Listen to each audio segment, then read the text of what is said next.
na kufanyiwa marekebisho mwaka 2023.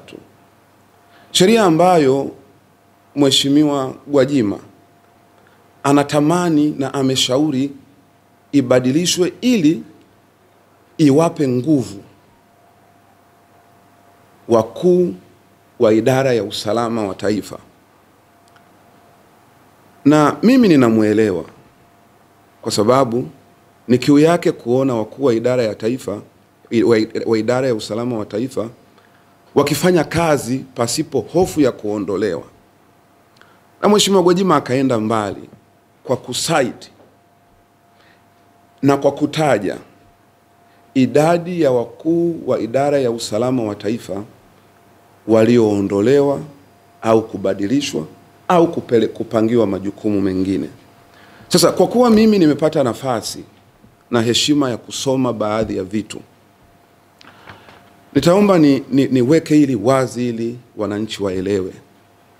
Mimi ni miongoni mwa Watanzania ambao tulipata heshima ya kusoma mafunzo japo ya muda mfupi pale kwenye chuo chetu cha kijeshi cha NDC Kunduchi, nikiwa nimefanya Capstone 12. Lakini pamoja na hayo, katika nafasi yangu ya ukuu wa wilaya nilipata pia nafasi ya kupewa mafunzo ya namna gani idara ya usalama wa taifa na mambo mengine zinafanya kazi. Na katika hili nitawakumbusha aliyekuwa katibu mkuu, ambaye ni katibu mkuu wa sasa wa Ikulu, ndugu yetu na kaka yetu Mahendeka, alikuwa ni mmoja kati ya viongozi waliokuwa wakisimamia idara kwenye upande wa shughuli za serikali. Na alipata nafasi kuja pale Ikungi nikiwa wilayani, akatupitisha kwenye mafunzo ili katika majukumu yetu kama wakuu wa wilaya tuweze kuijua idara na namna gani tunaweza tukafanya kazi kwa uweledi na kusaidia taifa letu. Kwa niko hapa nataka kuweka kumbukumbu sawa. Askofu Gwajima atambue anayeongea ni mtu mwenye kujua kwa sehemu yangu niliyopaswa kujua kazi na shughuli za idara. Lakini tu sio kujua, ni mtu ambaye nimefanya kazi kwa miaka yangu 5 na zaidi, maana sisi wakuu wa wilaya mikataba yetu ni miaka 5. Ukimaliza mwenye mamlaka akitaka atakupa mengine, lakini na sisi tulipata nafasi ya kumaliza na kupewa tena kidogo. Kwenye majukumu yetu tunaongoza taasisi hizi za idara ya usalama katika ngazi ya wilaya. Nadhani kuna mambo napaswa kumkumbusha Askofu Gwajima na ndugu yangu Gwajima. Ukisoma katiba yetu ya Jamhuri ya Muungano wa Tanzania ya mwaka 1977 ambayo imefanywa mabadiliko, nikitambua mabadiliko mbalimbali yaliyofanywa tayari ya Aprili tarehe 30, 2000, kipindi hicho Nduchenge akiwa ni moja kati ya viongozi waliotusaidia kwenye mabadiliko. Utaona katika ibara zake sura ya 2, sura ya 3, katiba yetu imeweka majukumu ya taasisi ya uraisi ambayo yeye Mheshimiwa Gwajima pia ameigusia sana kwenye mazungumzo yake ya juzi. Katiba yetu inatamka mamlaka ya rais, inatamka nafasi ya rais kwenye jamii, na inatamka rais wa nchi anapatikanaje, na kama rais aliyeko madarakani akipata changamoto kama tulioipata, msaidizi wake anapatikanaje. Na ndivyo hivyo tulivyompata Mheshimiwa Dr. Samia Suluhu Hassan kama rais wetu wa Jamhuri ya Muungano wa Tanzania.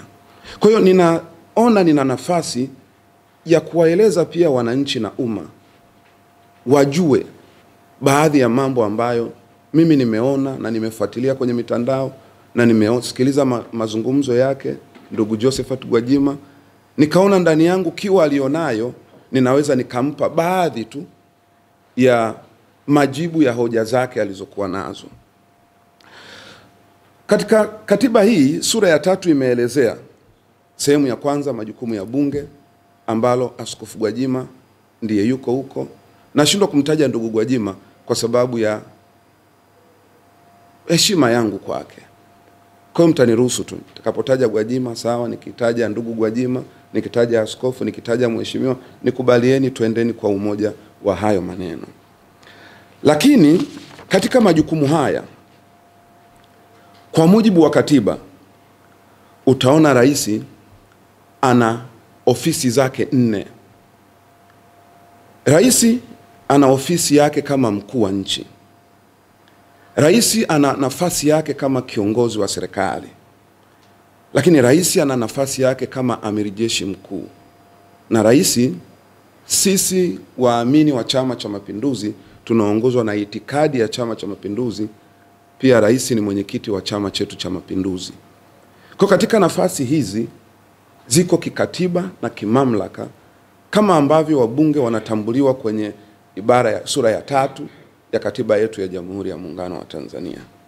Sasa tuje kwenye hoja ambayo askofu ameizungumza, na hoja yenyewe ni kiu yake ya kuona idara ya usalama wa taifa inafanyiwa marekebisho au baadhi ya sheria zinatengenezwa ili kutoa nguvu na msukumo kwa watendaji wa idara ya usalama. Na naomba ndugu zangu wa Tanzania, mnipe muda wa kunisikiliza. Nina jambo.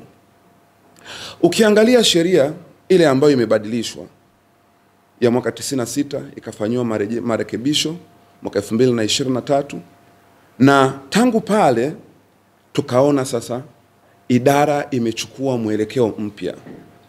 Kuna ambao hawafahamu, tangu mwaka 1948 idara ilikuwa ikibadilika kutokana na nyakati na majira ambayo yalikuwa kipindi hicho. Utaona kipindi kile cha ukoloni, idara yetu ilikuwa ni special branch, ikabadilika sura kulingana na mahitaji na ikaenda taratibu mpaka Alhamisi tarehe 11 Julai tarehe 11 mwaka 2024 Mheshimiwa Rais alipomteua ndugu yetu Suleiman Abubakari Mombo kuwa mkurugenzi mkuu wa idara ya usalama wa taifa. Sasa ndugu yangu Askofu Gwajima anapaswa kufahamu kiu aliyokuwa nayo ya mabadiliko, kiu aliyokuwa nayo ya kuifanya idara iwe hodari, idara iwe shupavu, wakuu wa vyombo hivi wafanye kazi kwa uweledi. Nafasi hii ilipatikana wakati wa marekebisho ya sheria mwaka 2023. Na kupatikana kwa nafasi hii kulitoa nafasi kwa wabunge kuisuka, kuiunda na kuitengeneza idara vile watakavyoona wao inaweza ikawasaidia Watanzania. Na wako wasiofahamu, wakati mijadala ikiendelea bungeni, ndugu Josephat Gwajima alikuwa ni sehemu ya mijadala hiyo, na sheria ikapita. Na kwa wale wasiojua, yako mambo machache. Ya kwanza ni idara ilitoka kwenye Wizara ya Utawala Bora, idara ikaenda moja kwa moja ofisi ya Rais. Na yako mambo mengine nitakuwa nayaeleza kulingana na hoja zake nikiwa nikifafanua taratibu. Lakini jambo lingine ambalo ameligusia ni mabadiliko ya uongozi. Ukimsikiliza kwa makini, anaonekana kushangazwa na kushtushwa na namna ambavyo viongozi wa usalama wa taifa wanateuliwa na kubadilishiwa majukumu mengine.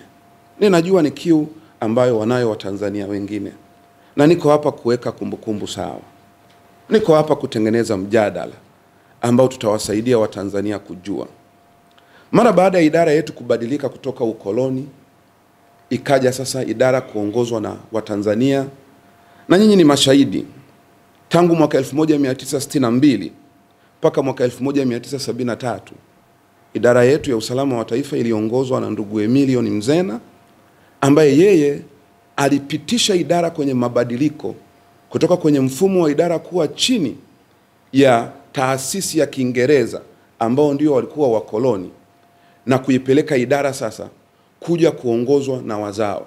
Na kipindi kile mtakumbuka rais wetu na hayati baba wa taifa Mwalimu Julius Kambarage Nyerere alikuwa ni waziri mkuu, lakini ndani yake idara ilikuwa ina majukumu mbalimbali chini ya huyu mzalendo wa kwanza kuongoza idara.